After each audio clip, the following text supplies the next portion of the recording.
बिस्मिल्लाहिर्रहमानिर्रहीम अस्सलाम वालेकुम। चिकन मायोनीज़ सैंडविच जो कि बनाने में बहुत ही आसान है और खाने में बहुत ही मज़ेदार है। तो देखते हैं ये किस तरह से बनाए जाते हैं। इसमें हमने शिमला मिर्च, गाजर और बंद गोभी को बारीक काट के इसमें हमने चिकन को बॉईल करके इसके रेशे कर लिए।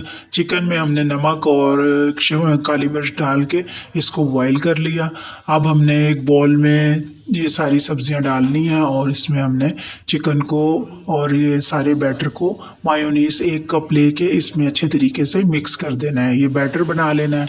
अब हमने इस बैटर को इस अच्छे तरीके से पहले मिक्स करना है। थोड़ा-सा इसमें 1 चुटकी नमक डालें और ब्लैक पेपर डालें हाफ़ टी स्पून और फिर बाद में इसमें सारी सब्जियां मिक्स कर दें अच्छे तरीके से।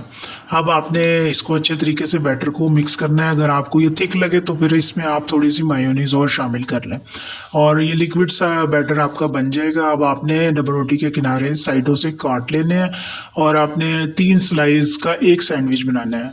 एक स्लाइस पे आपने केचप लगानी है, दूसरे स्लाइस पे आपने ये बैटर लगाना है और तीसरे स्लाइस पे आपने मायोनीज़ और केचप दोनों लगा के और फिर ये बैटर लगाना है।